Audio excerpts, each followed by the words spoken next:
All right, y'all. So season 1.2 for Gekishin Squadra has officially begun. We had the release of God Toppo on the 28th, which was pretty cool. He's been out for about over a day at this point. I've used him in a couple of matches, kind of getting used to him, fighting against God Toppos, and I think I have a pretty good opinion of how God Toppo is going to be, at least in the meta for the time being. But we also got two characters buffed on top of this with Zamasu and the Gammas, so I feel like this was reasonable enough to go ahead and make another tier list. On top of this, I was thinking about my last tier list and one or two things I would, of course, change.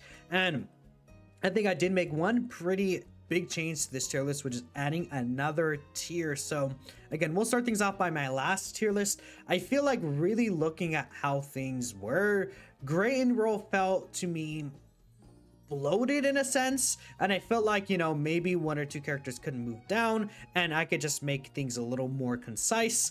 So I did make some adjustments and added another role. Essentially, the second role that I added is right under the best in role category, and that is basically, I guess, sub options to best in role, as in a character you could switch in for best in role, and I wouldn't really make any arguments for that.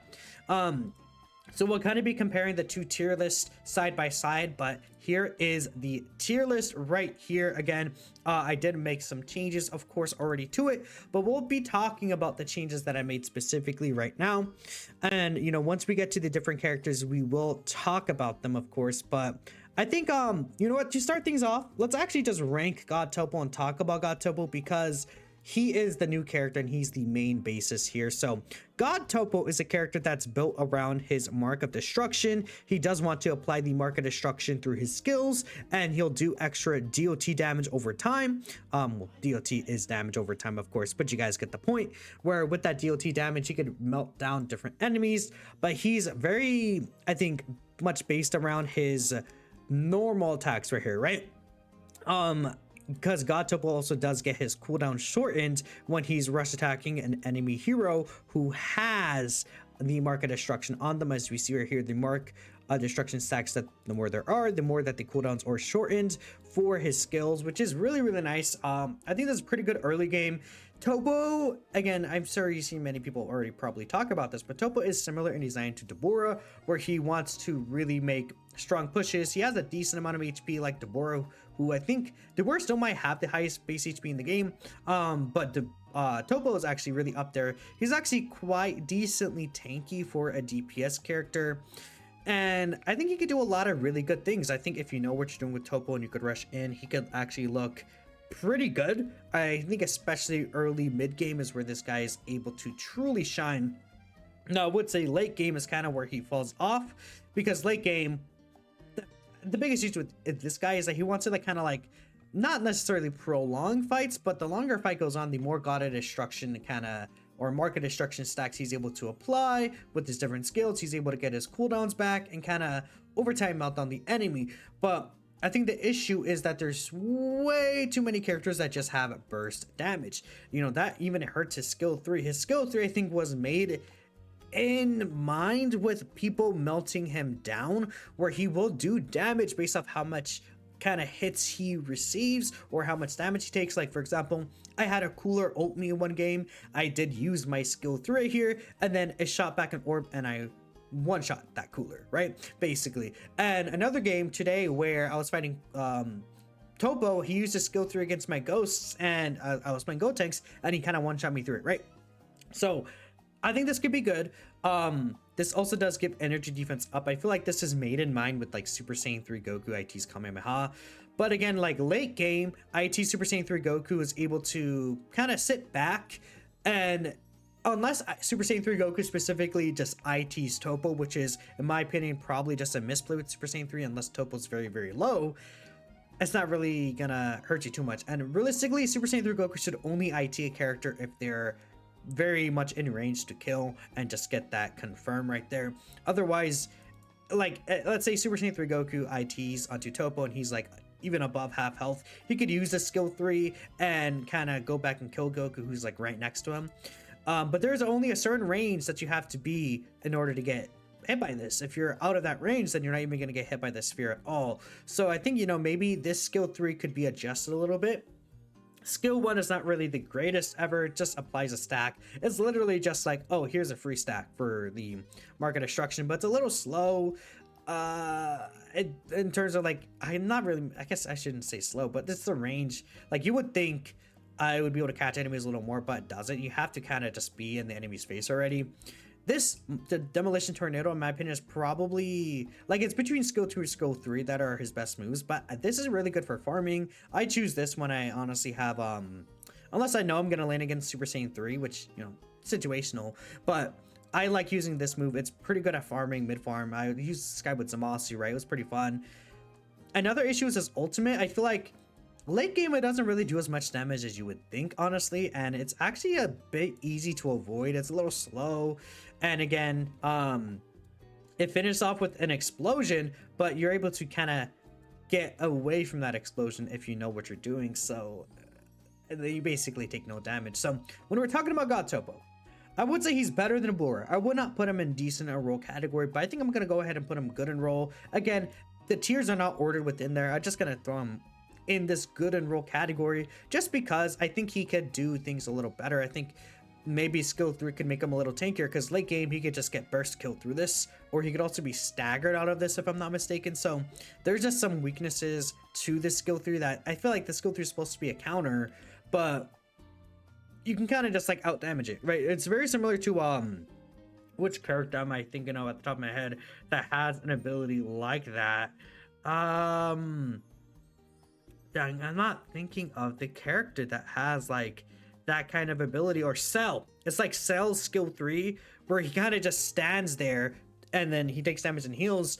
Late game, you could just burst kill Cell out of that very, very easily, which is kind of, it defeats the purpose of Toppo having this move in exchange for, like, he has mobility in rushing in towards the enemy, but he doesn't really have a lot of mobility in terms of escaping fights, and he has this move, I think, to kind of compensate for that, but unfortunately it's not really going to help you out too much. So I don't know, I would say God Toppo right here seems pretty good to me, and again, he is a good character overall, but when we think about, oh, it just, I feel he doesn't have that explosive power to him, right? That like Kale or even Piccolo do. His secure is like decent at best, but it's just he can get out secured very easily by, I think, a lot of the better attackers. And it's like, you know, why would you, it's more of a thing of why would you go out every way to pick Toppo when there's, I think, characters that could do like his general idea, but a little bit, well, maybe not his general idea, but like there's characters who could just straight up outperform him, and burst damage is way too prevalent in this game for him to be higher tier. If characters overall burst damage was a lower, Toppo would actually probably be a higher character, but fights don't really last that long anyways, so I feel like fights are at best like 5 seconds long, you know, like, funny enough, especially late game, it just, that's kind of what I'm thinking here. So from here we can go on through the rest of the tiers. So best in roll, I'm sure you guys see a pretty big change here with Super Saiyan 3 Goku. I did have in green roll, you know, subbable in, but I actually moved Kale quite a bit down. Now I know people in my comments, you guys are right.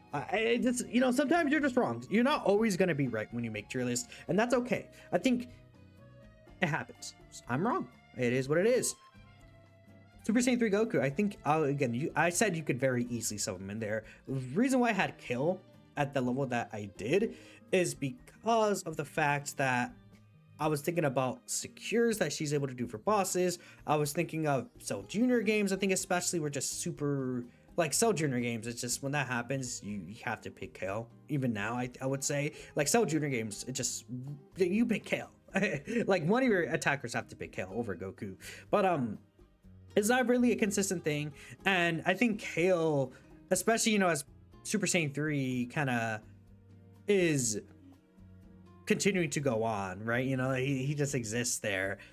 He's just able to ITN and just snipe Kale. I mean, Super Saiyan Goku can ITN and snipe Kale. Kale's not really that great, honestly, like in late game to an extent, because I feel like we're also, over time, like, it's like you could bait Kale's ult out, and then you could kind of avoid Kale's ult sometimes. There's things that you could do to kind of work around her, and once she doesn't have her ult up anymore, or she uses skill 3, skill 1, I feel like it's just more predictable to kind of move around Kale at this point, right? Unless she has a really, really huge advantage. And, you know, at times Kale could just overwhelm you with damage, but I just think that Super Saiyan Goku, it just has more mobility overall.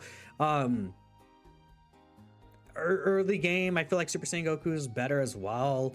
Like, Kale's kind of like, when Kale has Superstar, or when Kale has Cell Jr. games, or when Kale has just like the advantage, right? I think you could argue her up here, but more consistently, I think these three characters are up there. Another change I made, Daima Goku in tier 1 best or in role over Super Saiyan Goku. I think, again, that's why I made the second tier, because I think you could really exchange these three characters here. But I think I not only wanted to separate some characters from all being in this great in role section, but I think that I kind of just don't see why you would go out of your way to pick Kale in more like, you know, let's say 7 out of 10 situations over these three characters, honestly. Especially, they're all able to have pretty good mobility. Super Saiyan 3 Goku's IT. Powerful Dance, just give this guy, he's halves the damage an attack does, which is pretty stupid. But he also gets movement speed up, so he's able to escape or chase, depending on what you're trying to do. He's able to stay at a distance, so I think, you know, Caulifla's Provoke may not affect this guy as much as like Super Saiyan Goku. I feel like Caulifla's Provoke, like, the thing about that Provoke is Diamond Goku is able to just stay back, right? And he has mobility as well with the Powerful Dance if he needs to use it. Whilst I think, you know, of course you have to be hitting the enemy, so she'll likely provoke him if that does happen, but at least he's able to get away a lot faster than Kale is able to, or Super Saiyan Goku even at times, especially with that Kaioken speed nerf. Like I said in his nerf video, you could definitely really feel that. But I think Daima Goku, man, it's just, I mean, Super Saiyan Goku, I think I should maybe talk about, he kind of just doesn't have an ultimate outside of Secures early on until level 3. Whilst Diamond Goku, I think you could use his ultimate, even though the range is short. If you know what you're doing, you could just use his ultimate to snipe at least 1 or 2 people, even earlier in the game. And it's just very devastating, because at this point, obviously, objectives are very important, but you need to go ahead and snipe like 1 or 2 enemies before you start bosses. You need to make sure you have Zeno advantage and things like that. Diamond Goku is able to do that really well. Whilst Goku is able to secure these objectives a little better, it's not like Diamond Goku also can't secure objectives with his Glorio and Tapansy Bomb skills, right? Like, that's kind of why I have Diamond Goku. If I was going to pick just 2 characters in Mess and Roll, I think Diamond Goku and Super Saiyan 3 are up there. Now, Kid Gohan's here. Kid Gohan's just really, really good. We talk about Kid Gohan enough. I don't think I have to really too much explain why I have Kid Gohan there. In fact, I should have Tank second there, but Cooler, I also just have up there. I just think Cooler's iframes are just stupid. I'm sorry. They're just really dumb. You could just get out of so many different situations with his iframes. It's dumb. Now, with Buu and Caulifla, I did have them kind of in this tier as well. Majin Buu, his heal is really dumb. If your team is able to peel for you correctly and Buu's just like never down, he will be able to consistently heal you through the fight. Even like behind a wall or something like that. Like, Buu's able to protect himself depending on a little easier. If you know what you're doing, you could hide behind a certain kind of wall or something like that at certain situations and kind of heal your allies still because of the range, right? Of course, you have to activate the heal before then, but you guys kind of get the point. Buu's skill 1 also just does way too much damage than it should for a move that lowers enemies' attack and also slows them down. He could also stack that up to 3 times in the late game, which is very silly. Buu is just very, very dumb. And if needed, he could turn enemies into candy, which, you know, if that happens, you can kind of just get a free tower or like a huge amount of damage to tower if Majin Buu is able to just kind of ult a bunch of enemies at once, or just literally really kill them as well, because they can't use skills or anything. Or even if they're attacking your tower. Buu's really, really good here. Now, Caulifla has the provoke ability, which is way too strong. It neuters a lot of top tier characters. Even Super Saiyan 3 Goku IT's Kamehameha is structured towards her, as it's structured, but like aimed towards her. Super Saiyan Goku can't really escape as easily if he's provoked by her, things like that. Caulifla is really, really good. I don't think I have to do too much talk about like these best tier characters like that, but that's kind of the changes I made. and that's why I moved Kill down. Now Piccolo is kind of in the same as always. Honestly, I never really said Piccolo could be higher. Hit and Super Saiyan Gotenks and Frieza are up in the same tier, and then Vegeta I think I moved up a tier. Vegeta has just so much self-sustainability, honestly. I just think that he's also very easy to use. He's very good at farming mobs around the map, especially with Photon Bomber. He could be used to set up a lot of things. I like Vegeta. I think he could use like a slight buff, but at best maybe it would be something on his ultimate. It's a bit slow. That's all I would really say for Vegeta. I think that in terms of tanks, like if you're not picking Caulifla or Cooler, like Vegeta is still a really, really strong option here. Now we can go to good and roll here. I guess again, most of the same. I did move Oob back up. I'm sorry. People really like Oob. People would say Oob could be up here. I don't know. I feel like Oob has never really given me trouble, but maybe it's just I've never really ran into a great Oob, and I don't really play Oob that much. Like I'm like, it's not gonna be like something I miss. Like, oh yeah, I just don't really play Oob that much.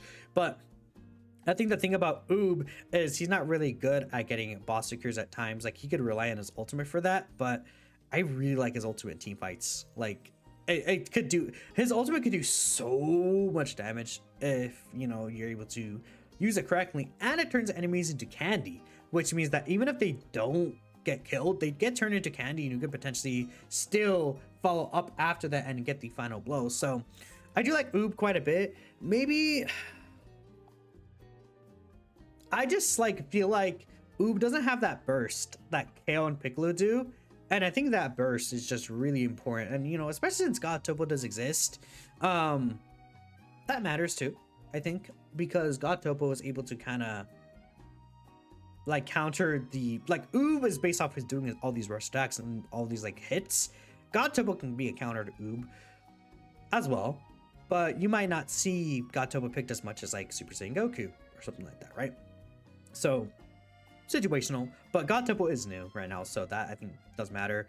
And by the way, some people may be asking about Hit. The only reason why Hit's not higher up here is because Shu exists. Shu as an item neutralizes Hit, and like if you don't go into a fight expecting a potential hit, because the other items like Bubbles could be good, Farmer could be good, but it just Shu just neutralizes Hit so bad, and it without Shu it could be twice as annoying. Like without Shu, Hit, especially in a solo queue situation, is arguably best in a role. But because of the existence of Shu, Hit gets just like hard countered. Like Hit can't really backdoor as much as someone's there. It's just it's an issue, right, for this guy. Gamma's buffs I think are really good. As we see here, they basically got rid of the end lag from their skills. You're able to move around a lot more freely with that. Skill 1 does so much damage now, especially in a skill 1 boosted game. It just does so much damage. It's crazy. Gamma 1's HP was also increased. However, they did not kind of just only buff him. They did decrease Gamma 2's health, which I feel like leaves Gamma 2 open, susceptible to getting killed way more often. Gamma 2's health is really, really low. Now the skill 2 Gamma Impact, which is Gamma 1 skill, does give extra HP, but I don't know. I feel like they're going with the mindset of Gamma 1 because it's confusing, but skill 2 is Gamma 1. This makes Gamma 1 like he's more of like a safer tanker option, but if you're going in for the kill, then you switch into Gamma 2. I think is their idea, which is why, again, I guess you stay in with Gamma 1, you kind of use his skill to kind of like do your thing, then when you're ready to go ahead and burst them down in damage, you switch over to Gamma 2 and you kind of get that final kill there. But if you're able to kind of snipe Gamma 2, Gamma 1 can't really do that much damage. Like he could do decent damage, but this skills damage was decreased. That's kind of I think what they're going for with these two guys. They're still really good, but again, I don't really think they have that burst potential. And their ultimate, again, we know about their ultimate.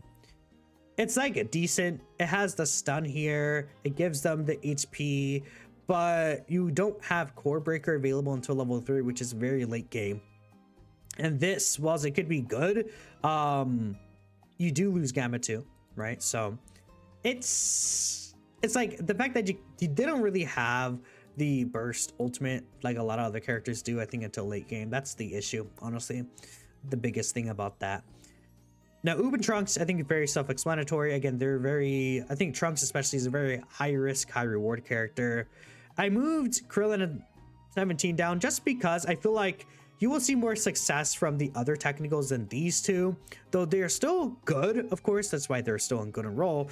I think 17 in particular does need some extra buffs. I feel like his shield and his skill 2, I've seen a few people talk about how his shield isn't really that drastic, and yeah, honestly, it's really the movement speed up that could be really good on that effect, but his shield itself is nothing really too crazy. I think maybe that could last longer.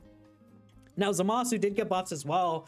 Nothing really crazy. It's only the regeneration gauge, which is increased from 15 to 20 seconds. This might be them kind of like testing around Zamasu, because the thing about Zamasu is that in the Project Multi-Network test, he was a demon, and I think they nerfed him because of the reaction that the community had. Even in the Gekishin Squadra network test, people really did not like Zamasu, so they did, you know, not really do him too much justice. Funny wording there, but now they're like kind of testing the waters with buffing him. I think this is really good, honestly. It doesn't make him like just mega health god, but this allows him to sustain more. And Zamasu, especially, like his kind of thing early game is he really likes to kind of sustain and kind of maybe draw a fight for longer. Now I'm able to, in case worst case scenario, I'm an attacker with Zamasu, if I need to go back and Zamasu needs to 2v1 just for a little bit, he's not gonna obviously be able to kill the enemies in most situations like by himself, but he's able to hold off until I'm able to go back to my tower and heal if I need to, or even like kind of stay back. And if I'm like, I was playing Toppo with the Zamasu, I'm able to just kind of stay back, apply my destruction stuff on them, and just wait for my cooldowns to come back if I need to with my certain attackers, right? Zamasu is able to hold off a lot easier now, which is really, really good for Zamasu, honestly. So with that in mind, I think that's pretty good for him, honestly. He's able to do his job a little more. I think Zamasu still needs a buff. I would really... Skill 2, the startup for skill 2 is really slow, and it doesn't really do too much. It moves them back. If anything, it hurts you, depending on what's going on there. You really use this mostly for mobility, but it's not really that good of a mobility skill. I think what this should have is a faster startup time. It should maybe even have a little more range. I don't think the range is like a necessary increase, but it would be cool. And most of all, it should have some sort of CC. I think a stagger on this would be really good. Really, really good. You kind of whittle the enemies down, wait up, stagger them, then your DPS comes in and snipes them. Like, that would be so good for Zamasu. Like a CC, because a lot of, like, you know, Khalifa doesn't have a CC, but she has kind of the provoke skill, which prevents them from escaping sometimes. Cooler has multiple CC attacks.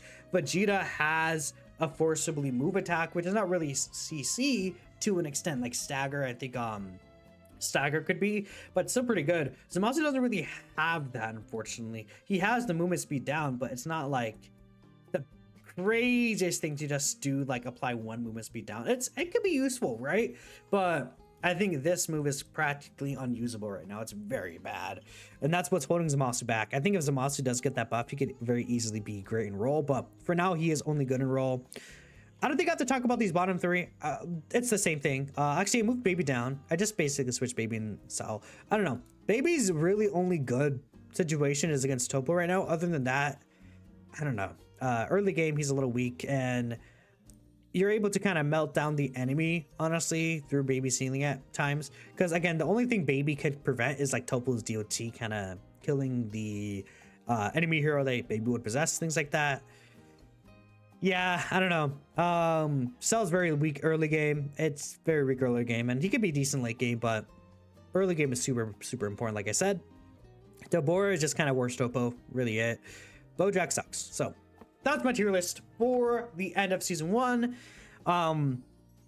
You could adjust like a few things. I don't really mind. This is just what I'm thinking here. But I hope you guys do enjoy the video. Let me know what you're thinking, what your tier list would be, and I'll catch you guys in the next one. Peace out.